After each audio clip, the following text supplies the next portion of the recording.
各位聽眾大家好，今日我想同大家講一個好常見但又經常俾人誤解嘅皮膚問題——蟹足腫。好多女士為咗貪靚，鍾意穿耳窿，或者有時生粒暗瘡擦損咗。有冇諗過呢啲細小嘅傷口，隨時會變成不受控制嘅凸起疤痕呢？呢種疤痕組織就叫做蟹足腫嘅。正常情況下呢，新嘅疤痕會隨住時間慢慢軟化同埋顏色變淡。但係如果我哋身體入邊幫助傷口愈合嘅纖維母細胞太過活躍，產生過多膠原蛋白，疤痕就會不斷向四周蔓延，形成一嚿凸起甚至好似蟹爪形狀嘅疤痕。大多數蟹足腫都出現喺胸部、背部、膊頭、手臂、耳仔、下巴呢啲皮膚張力比較大嘅位置。而事實上，好多女性求診者嘅蟹足腫都係因為穿耳窿造成。蟹足腫呢個名聽落好似好得意，但係對患者嚟講真係可以帶嚟好大困擾。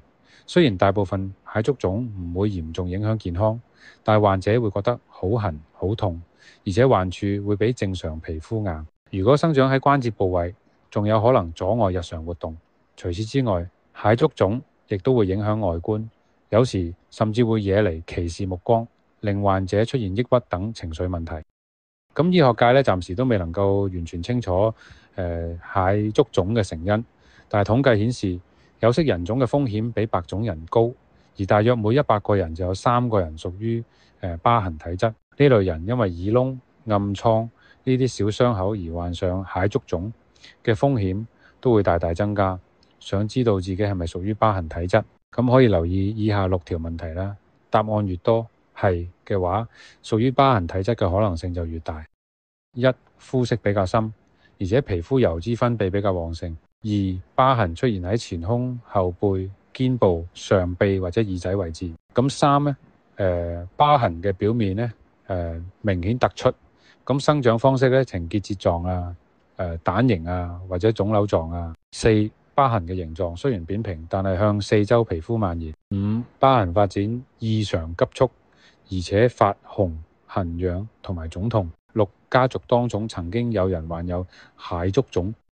如果你發現自己有較高機會患上蟹足腫，就應該盡量預防傷口出現，例如避免穿耳或者進行創傷性嘅美容療程，又或者非必要嘅手術。至於治療蟹足腫嘅方法，除咗注射類固醇壓抑疤痕入邊嘅纖維母細胞增生，或者利用手術直接切除疤痕組織之外，冷凍治療亦都係治療蟹足腫嘅有效方法。原理係透過超低溫嘅液態氮令病灶壞死。如果配合密切嘅跟進，可以提升治療成效，減低復發風險。治療蟹足腫嘅時機相當重要。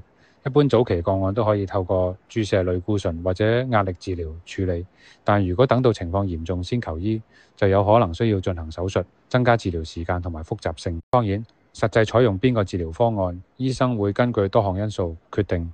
喺接受任何療程之前，記住一定要先諮詢醫護人員嘅意見。希望今日呢段分享可以幫大家對蟹足腫有更深入嘅了解。